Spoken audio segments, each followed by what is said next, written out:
So, good morning, students, again. Here I am Dr. Ritu Singh, again coming with the lecture of financial management for your class.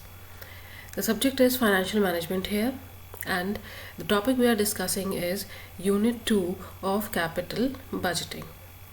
Till date, we have studied a lot about capital budgeting, why it is done, how it is done, what are the factors involved, and the main methods of doing the numericals for this unit of capital budgeting. तो इसमें हमने जब revision किया हमने ये पढ़ा कि जो डिस्काउंटेड कैश फ्लो मेथड है आपका, the discounted cash flow method or discounted cash flow criteria is one of the most important because it considered the time value of money. So and in the last lectures we have covered all the three topics of time value of money, or all the three topics of the discounted cash flow which considers the time value of money. So moving forward with it, let's go through a little revision or a slight revision of the topic. तो वो सब आपको याद ही है कि nature of investment decision क्या थे: expansion, acquisition, modernisation, replacement, sales distribution, advertisement campaign and the research and development programme. Then इसके बाद जो हमने नेक्स्ट पॉइंट था कि फ़ीचर क्या है हमारे इन्वेस्टमेंट डिसीजंस का. फ्यूचर बेनिफिट्स के लिए हम लोग इन्वेस्टमेंट डिसीजंस लेते हैं, लॉन्ग टर्म एसेट्स में इन्वेस्ट करते हैं, और जो बेनिफिट होता है वो over of the year series of years हमें मिलता है. इम्पॉर्टेंस ऑफ इन्वेस्टमेंट डिसीजन ये है कि they are important for growth of the organisation, making the company risk averse, and the funding for the organization. These decisions are irreversible and they are complex in nature. Then type of investment decisions हम पहले भी पढ़ चुके हैं nature में, that they involve the expansion, replacement, acquisition and modernization decisions, and also the mutually exclusive, independent and contingent investments. Then when we talk about the evaluation criteria, तो हमने ये पढ़ा था कि इवैल्यूएशन करते समय हम कुछ चीज़ों पे ध्यान देते हैं, जैसे कि हमारा एस्टिमेशन ऑफ कैश फ्लोज, यानी कि फ्यूचर में हमें कैश फ्लोज कितने मिलने वाले हैं, what is the required rate of return, हमें क्या रेट ऑफ रिटर्न चाहिए अपने इन्वेस्टमेंट्स पे, एंड देन हम कौन सा रूल अप्लाई करने वाले हैं इस चॉइस को पूरा करने के लिए. इन्वेस्टमेंट डिसीजन रूल्स भी थे हमारे पास. इन्वेस्टमेंट डिसीजन रूल्स, कुछ रूल्स अप्लाई होते हैं. These rules have to follow when you are taking investment decisions.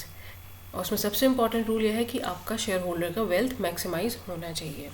आपके जो मेथड है वो अनबायस्ड होने चाहिए और ऑब्जेक्टिव होने चाहिए, और प्रोजेक्ट की ट्रू प्रॉफिटेबिलिटी को बताने चाहिए. किसी भी इन्वेस्टमेंट डिसीजन को लागू करते समय, उसको अप्लाई करते समय ये बहुत ध्यान दिया जाता है कि on what method, by what basis we can have bigger cash flows and early cash flows also. Then after that we came to the evaluation criteria, जिसमें तीन जो पहले सबसे इम्पॉर्टेंट क्राइटेरियाज थे वो आपके थे: net present value, internal rate of return और प्रॉफिटेबिलिटी इंडेक्स. ये हम पहले ही डिस्कस कर चुके हैं. हमने डिस्काउंटेड कैश फ्लो क्राइटेरियाज को पहले इसलिए डिस्कस किया है because these are more important criterias, because they consider time value of money. तो इनसे आने वाले आंसर को ज़्यादा एक्यूरेट और सही माना जाता है. ऑर्गेनाइजेशंस अभी नहीं यूज़ करती हैं. हमारे सिलेबस में non discounted cash flow criterias तो हैं, बट ये इतने इंपॉर्टेंट नहीं है बिकॉज ये टाइम वैल्यू ऑफ मनी को कंसिडर नहीं करते हैं. तो ये आपकी प्रॉफिट की सिर्फ न्यूमेरिकल वैल्यू को कैलकुलेट करते हैं. ये नहीं जानने की कोशिश करते हैं कि जो फ्यूचर में आपको कैश फ्लो मिलने वाला है उसकी क्या वैल्यू एक्चुअल रहेगी प्रेजेंट वैल्यू के टर्म्स में. So these method we study, but जब आप रिवीजन कर रहे होंगे एग्ज़ाम से पहले, जब आप इसे पढ़ रहे होंगे, तो आपको अगर ये एक बार में समझ में आ जाते हैं well and good, but you don't have to spend too much time on them because ये नॉन इम्पॉर्टेंट पार्ट है एक तरीके से आपकी यूनिट का, और इससे क्वेश्चंस आने की संभावना बहुत कम है. So next chapter, this lecture is going to be about payback period only. Net present value हम पढ़ चुके हैं. नेट प्रेजेंट वैल्यू उसकी एक लाइन हम फिर से रिवाइज कर लेते हैं यहाँ पे.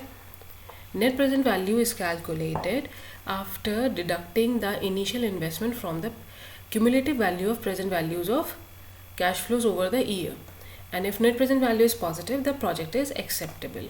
ये रहा आपका नेट प्रेजेंट वैल्यू का formula, summation of future cash flows, present value of future cash flows minus by deducted by initial investment.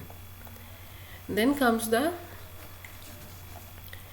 Calculating net present value. ये न्यूमेरिकल हम लगा चुके हैं और इसको हमने बार बार ध्यान दिया है, इस पे हमने इस चीज़ को फोकस किया है that net present value and profitability index and your IRR internal rate of return आपस में कनेक्टेड हैं। तो अगर आप एक न्यूमेरिकल लगा पा रहे हैं तो आप बाकी के न्यूमेरिकल्स भी कर पाएंगे। नेट प्रेजेंट वैल्यू के बाद जो आपका इम्पॉर्टेंट मेथड था वो इंटरनल रेट ऑफ रिटर्न था। इसकी जो डेफिनीशन थी that was the rate of return at which net present value becomes zero is called internal rate of return। ये एक लाइन की डेफिनेशन ज़रूर याद रखिएगा, आपके ऑब्जेक्टिव क्वेश्चंस में आ सकती है। Then after that we came to profitability index. Profitability index को हम लोग बेनिफिट कॉस्ट रेशियो भी कहते हैं एंड इसका डेफिनेशन ये है that the ratio of present value of cash inflows with initial cash outflow is called profitability index। इसका फॉर्मूला भी गिवन है, present value of future cash flows divided by initial investment. ये आपका profitability index का answer देता है। और अगर आपका प्रॉफिटेबिलिटी इंडेक्स 1 से अबव है तो आपका प्रोजेक्ट एक्सेप्टेबल है, 1 से लेस है तो प्रोजेक्ट अनएक्सेप्टेबल है। So this was all about, this was the revision of your last 3 lectures, which was very important while considering this chapter. So in this we are going to discuss about payback period. So here with the payback period एक चीज़ तो हमें सबसे ज़्यादा ध्यान रखनी है कि ये आपका डिस्काउंटेड कैश फ्लो का पार्ट नहीं है। It is a traditional method, यानी कि ये टाइम वैल्यू ऑफ मनी को कंसिडर नहीं करता है। So if it is not considering time value of money तो बेसिकली एक ऑब्सोलीट मेथड है और आप जो करंट ऑर्गेनाइजेशन स्ट्रक्चर्स है वो इस मेथड को यूज़ नहीं करता है। So what is payback? Payback is a number of years required to recover the original cash investment और initial investment in a project. तो पेबैक की आप ये एक लाइन की डेफिनेशन याद कर लीजिए कि payback is that amount of time or that number of years जिनकी ज़रूरत पड़ेगी इनिशियल इनफ्लो या इनिशियल इन्वेस्टमेंट या ओरिजिनल कैश आउटफ्लो को रिकवर करने के लिए। यानी कि अगर किसी प्रोजेक्ट में आपने 10,000 रुपीज़ इन्वेस्ट किए हैं तो जितना समय लगेगा, जितने साल लगेंगे उन 10,000 रुपीज़ को रिकवर करने में, उसे हम पे बैक पीरियड बोलेंगे। So the next point about payback period is that if the project generates constant annual cash inflows, the payback period can be computed by dividing cash outflow by the annual cash inflow। तो payback period का question करते समय आपके सामने 2 conditions आएंगी। एक condition जिसमें आपके प्रोजेक्ट में इवन कैश फ्लोज मिलेंगे, यानी कि हर साल आपको इक्वल कैश फ्लो मिल रहा है। दूसरा, जब आपको अनइक्वल कैश फ्लो मिल रहे हैं। तो पहला हमारा जो फॉर्मूला है वो इक्वल कैश फ्लोज पे है।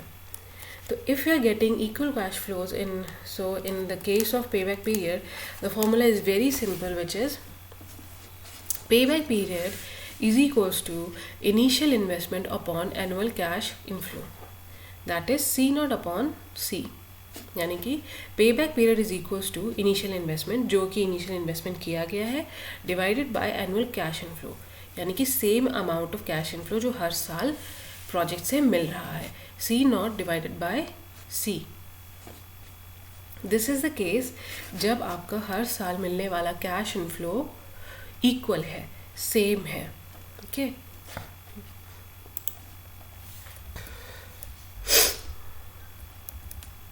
चलिए इस पे एक एग्जाम्पल भी देख लेते हैं। Here we can say in the example that project requires 50,000। एक प्रोजेक्ट को 50,000 रुपीज़ का इनिशियल इन्वेस्टमेंट चाहिए और इस इनिशियल इन्वेस्टमेंट के लिए बाद ये अगले 7 साल तक आपको हर साल 12,500 रुपये एज कैश इनफ्लो देगा. Annual cash inflow for this project is going to be 12,500 for next 7 years. तो इस प्रोजेक्ट का हमें कैश पे बैक पीरियड कैलकुलेट करना है. सिंस अब क्योंकि यहाँ पे हमारा जो पे बैक पीरियड है, हमारा जो कैश आउटफ्लो है, जो कैश इनफ्लो है, that is equal for every year, that is 12,500. Then for 7 years, then the payback period can simply be calculated by payback period, that is initial outflow of 50,000 divided by 12,500. जब आप 50,000 को 12,500 से divide करेंगे आपका answer 4 आएगा. यानी कि आपका पेबैक पीरियड कितना हो जाएगा इसके लिए? 4 साल. ओके, ये हो गया. अब ये बहुत ही ईजी सवाल हो गया कि हमें हर साल सेम इक्वल कैश फ्लोज मिल रहे हैं. And so what is going to be the payback period. But जब बात आती है unequal cash flows की, because this is an assumption that every year you get a equal cash flow. Okay, in most of the project it isn't just an assumption, it is an ideal condition assumption that you are going to get equal cash flows.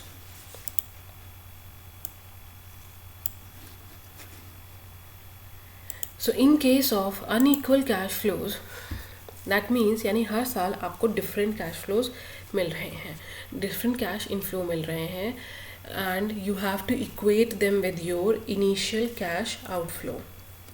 आपको अपने जो initial investment लगाया है उससे equate करना है.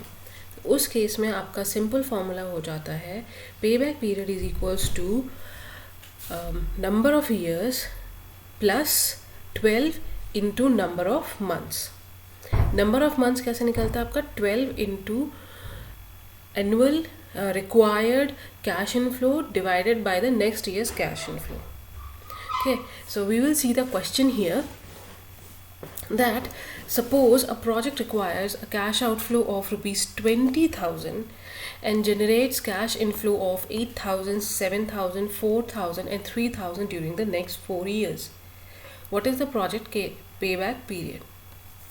तो यहाँ पे हम देख रहे हैं कि हमने हमारा जो कैश आउटफ्लो है, जो इनिशियल इन्वेस्टमेंट है, दैट इज़ रुपीज़ 20,000. ये आपका जनरेट कर रहा है कैश इनफ्लो ऑफ पहले साल में 8,000, दूसरे साल में 7,000, तीसरे साल में 4,000 एंड चौथे साल में 3,000. ये आपके अगले 4 साल का कैश इनफ्लो है. So what is the projects payback period? तो इसमें हमें क्यूमुलेटिव वैल्यू कैलकुलेट करनी पड़ेगी. We have to calculate the cumulative value. We know that हमारा कैश आउटफ्लो जो है, जो हमारा इनिशियल इन्वेस्टमेंट है, रुपीज़ 20,000 है. ये क्वेश्चन में साफ साफ लिखा है. It is here cash outflow of rupees 20,000. अब हम क्या करेंगे, जो हमारे कैश इनफ्लोज हैं हम उनकी क्यूमुलेटिव वैल्यू निकालेंगे. दैट मीन्स फर्स्ट ईयर में आपका कैश इनफ्लो था 8,000, सेकेंड ईयर में कैश इनफ्लो है आपका 7,000. 8,000 plus 7,000 is equals to 15,000. Then third year में आपका कैश इनफ्लो है 4,000. 15,000 plus 4,000 is equals to 19,000. Then फिर फोर्थ ईयर का कैश इनफ्लो है आपका रुपीज़ 3,000, यानी कि 19,000 plus 3,000 is equals to 22,000. So here we can सी, तो हमारा जो क्यूमुलेटिव वैल्यू आ रही है 4 साल के बाद वो आ रही है 22,000 रुपये. बट हमने जो इनिशियल कैश आउटफ्लो दिया था, जो कैश इनिशियल इन्वेस्टमेंट किया था, वो था आपका 20,000 रुपीज़. यानी कि हम यहाँ पे देख रहे हैं कि पहले साल में 8,000, दूसरे साल में 7,000, टोटल हो गया 15,000, तीसरे साल में 4,000, टोटल हो गया 19,000. यानी कि 3 साल में हम 19,000 रुपीज़ पूरे हम रिकवर कर ले रहे हैं. दैट मीन्स 3 साल तो पूरे लग ही जाएंगे. अब 20,000 रुपये हमें रिकवर करना है. 3 साल में हमने 19 रिकवर कर लिए हैं, तो अब बचे कितने? 1,000 रिकवर करने के लिए. सो 1,000 रुपीज़ हम लोग रखेंगे रिक्वायर्ड कैश फ्लो की वैल्यू पे, एंड नेक्स्ट इज द जो हमारा डिनोमिनेटर में रखा जाएगा नेक्स्ट ईयर कैश फ्लो। तो अगले साल का चौथे साल का नेक्स्ट ईयर कैश फ्लो कितना है आपका 3000 रुपीज़। 1000 डिवाइडेड बाय 3000 इंटू 12, जब आप इसकी वैल्यू निकालेंगे तो आंसर आएगा आपका 4 मंथ। तो इस केस में आपका जो पे बैक पीरियड है वो आपका हो जाएगा 3 years 4 months। Okay, I hope you understood the numerical. Then coming to the acceptance rule. So here the project would be accepted if the payback period is less than the maximum standard payback period set by the management. तो यहाँ पे जिस तरीके से आप जब आप net present value और IRR और प्रॉफिटेबिलिटी इंडेक्स के क्वेश्चन कर रहे थे और वहाँ पे आपकी जो एक्सेप्टेंस रूल की जो वैल्यूज़ थी वो एक स्टैंडर्ड पे गिवन स्टैंडर्ड पे सेट थी। अगर नेट प्रेजेंट वैल्यू पॉजिटिव आ रही है तो प्रोजेक्ट एक्सेप्टेबल है, नेगेटिव आ रही है तो अनएक्सेप्टेबल है। प्रॉफिटेबिलिटी इंडेक्स में वैल्यू अगर आपकी 1 से अबव आ रही है तो प्रोजेक्ट एक्सेप्टेबल है, 1 से बिलो आ रही है तो प्रोजेक्ट अनएक्सेप्टेबल है। बट पेबैक पीरियड के केस में हम यहाँ पे हम सिर्फ टाइम कैलकुलेट कर रहे हैं, we are not calculating in terms of money. So we can see the acceptance rule है कि कंपनी के द्वारा एक maximum and minimum time set किया जाता है, एक स्टैंडर्ड पेबैक पीरियड सेट किया जाता है बाय द मैनेजमेंट है। So when the management and the profit criteria decides, that means अगर उस स्टैंडर्ड पेबैक पीरियड से आपका पेबैक पीरियड कम है तो आपका प्रोजेक्ट अनएक्सेप्टेबल हो जाएगा।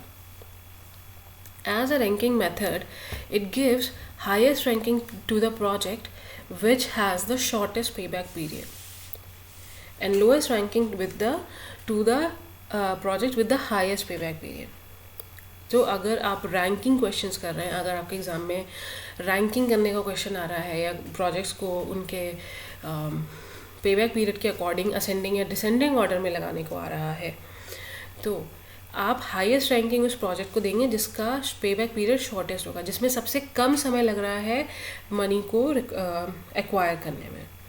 और जहाँ पे आपको मनी को एक्वायर करने में, उसको रिकवर करने में हाईएस्ट पेबैक पीरियड लग रहा है, उसे आप रैंकिंग में लोवेस्ट पे रखेंगे। ओके,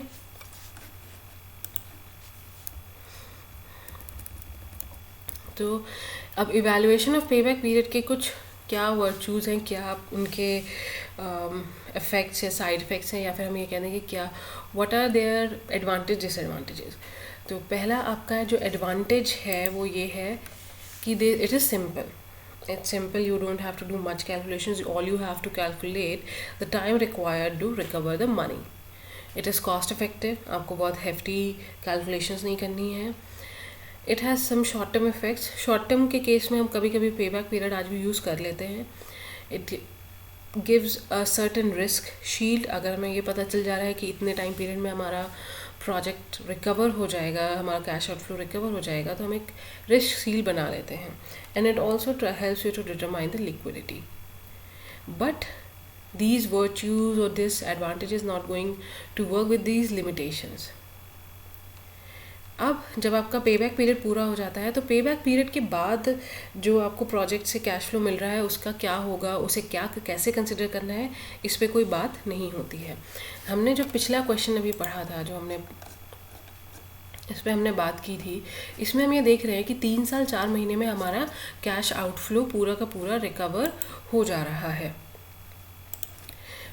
बट 3 साल 4 महीने के बाद जो कैश इनफ्लो आ रहा है, हमें उसका क्या करना है, हम इस पर नहीं बात कर पाते हैं। ओके, देन कैश फ्लो को इग्नोर किया जाता है जो बाद में मिलते हैं। कैश फ्लो पैटर्न्स को भी इग्नोर किया जाता है कि पॉजिटिव की वैल्यूज़ में है, पॉजिटिव नेगेटिव में है, इंक्रीजिंग ऑर्डर में है, डिक्रीजिंग ऑर्डर में है, इस चीज़ पे भी ध्यान नहीं दिया जाता है। अब इसी वजह से आपका पेबैक पीरियड के साथ कुछ आपकी एडमिनिस्ट्रेटिव डिफ़िकल्टीज़ भी आ जाती हैं, because since we are not considering and we are not taking into account the positive negative values of cash inflows or the increasing decreasing values of the cash inflows.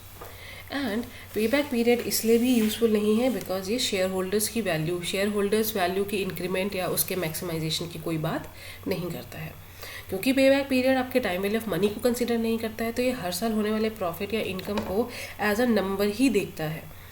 वो इस चीज़ को consider नहीं करता है कि शेयर होल्डर्स की value या जो शेयर होल्डर वैल्यू है वो मैक्सिमाइज हो रही है कि नहीं, इस पर ध्यान नहीं देता है.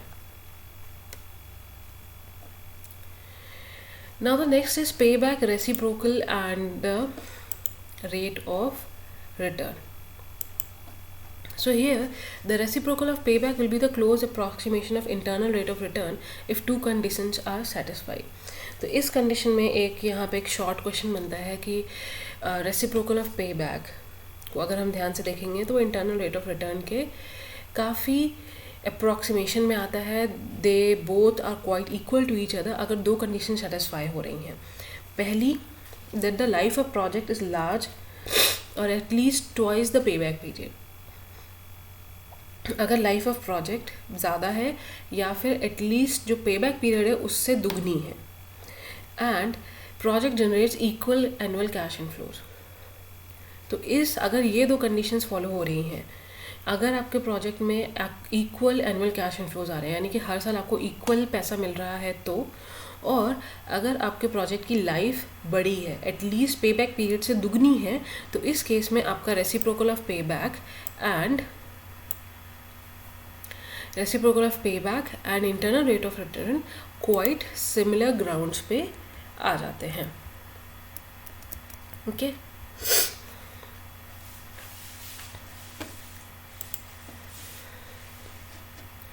So here we can see that payback period is one of the method of approximation of the time considered or of the time that will be taken by the organization to recover the cash. So in payback period we need to understand that we are talking about just numbers here. अब इस question में you can see on the screen there is a question numerical.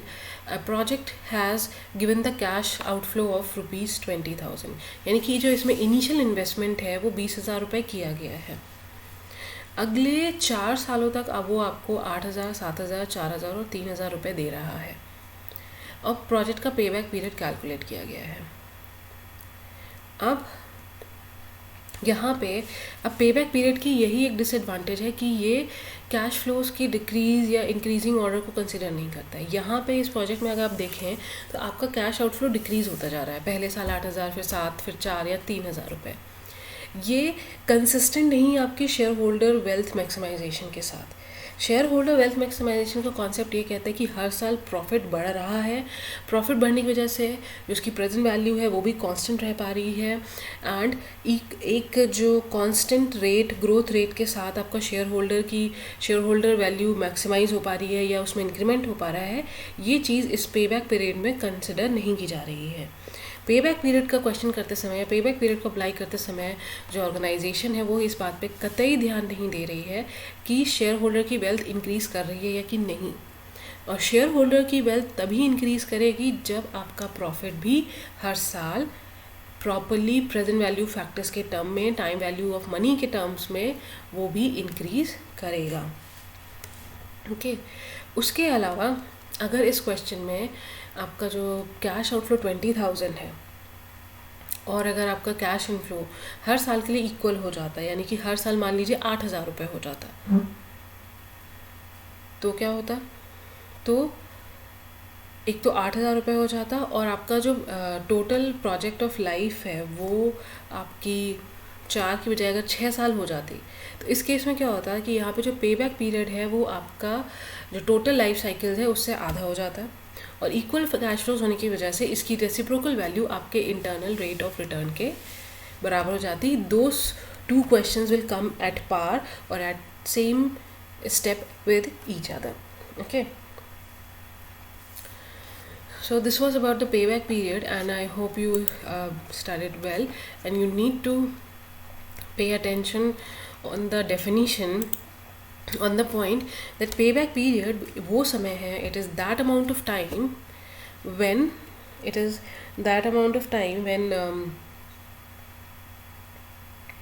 the amount of initial investment यानी कि आपका जो initial investment है, initial cash outflow है, वो रिकवर हो जा रहा है.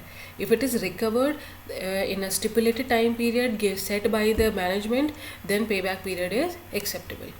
ये एक्सेप्टेंस रूल आपको याद रखना है. पे बैक पीरियड में अगर स्टिपुलेटेड टाइम पीरियड में अगर आपकी कंपनी ने ये सेट किया है कि विद इन 2 ईयर्स हमको अपना इनिशियल आउटफ्लो यानी कि इनिशियल इन्वेस्टमेंट वापस चाहिए, तो अगर आपका पे बैक पीरियड 2 साल से कम आ रहा है तो आपका प्रोजेक्ट एक्सेप्टेबल है. परंतु अगर वो 2 साल से ज़्यादा आ रहा है तो आपका प्रोजेक्ट अनएक्सेप्टेबल है. उसी तरह जब आप न्यूमेरिकल्स कर रहे होंगे या आपके पास एक से ज़्यादा प्रोजेक्ट्स होंगे, 2 या 3 या 4 प्रोजेक्ट्स होंगे, उन सभी को जब आप पे बैक पीरियड के मेथड पे कैलकुलेट करेंगे तो जिसका पे बैक पीरियड सबसे कम होगा, शॉर्टेस्ट होगा, वो आपका रैंकिंग में सबसे ऊपर जाएगा और मोस्ट प्रेफरेबल होगा. जिस प्रोजेक्ट का पे बैक पीरियड सबसे ज़्यादा होगा वो लोएस्ट रैंकिंग पे जाएगा और वो लीस्ट प्रेफरेबल होगा. तो अगर आपके पास मान लीजिए 3 प्रोजेक्ट्स हैं जिसमें से एक का प्रोजेक्ट ए का जो पे बैक पीरियड है वो 3 साल है, प्रोजेक्ट बी का पे बैक पीरियड 2 साल है और प्रोजेक्ट सी का पे बैक पीरियड 5 साल है. तो यहाँ पे क्या हो रहा है कि प्रोजेक्ट बी का पे बैक पीरियड 3 साल, प्रोजेक्ट ए का पे बैक पीरियड 3 साल, बी का प्रोजेक्ट पे बैक पीरियड 2 साल और सी का प्रोजेक्ट पे बैक पीरियड 5 साल.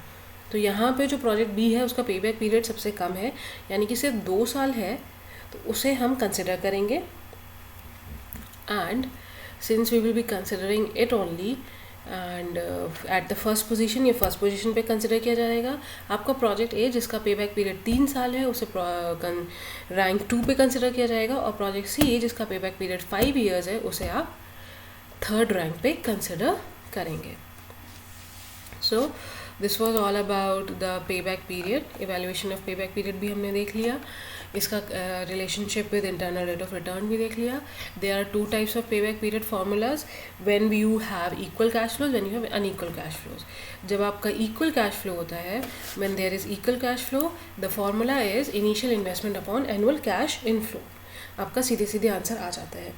बट जब आपका अनइक्वल कैश फ्लो होता है तब आपका फार्मूला हो जाता है payback period is equals to numbers of year completed plus remaining cash outflow to recovered upon next year cash inflow into 12 months. तो इसके हमने दोनों के क्वेश्चंस भी हमने कर लिए. So this was all about पे बैक पीरियड. मैं इस चीज़ को पहले भी डिस्क्राइब कर चुकी हूँ दैट पे back period is a non discounted criteria, non discounted cash flow criteria of capital budgeting. तो इस पर हमें बहुत ज़्यादा एम्फेसाइज नहीं करना है. इससे क्वेश्चन आने के चांसेस, इसके न्यूमेरिकल आने के चांसेस बहुत कम है, but still you have to study it for 1 or 2 times to keep it sure in your memory. उसके अलावा आपको अगर कोई भी क्वेश्चन है, if you have any query, you can ask me on Google classroom और माई जीमेल आईडी और on in the classroom also, in physical classroom. जब भी हमारी फिजिकल क्लासरूम होगी we will have a hands on experience on numericals also. So this was all for today. Thank you so much students for attending this class with patience and with every bit of attention. So have a nice day ahead and see you in the next class and next lecture of financial management for unit 2 of capital budgeting. Thank you so much students.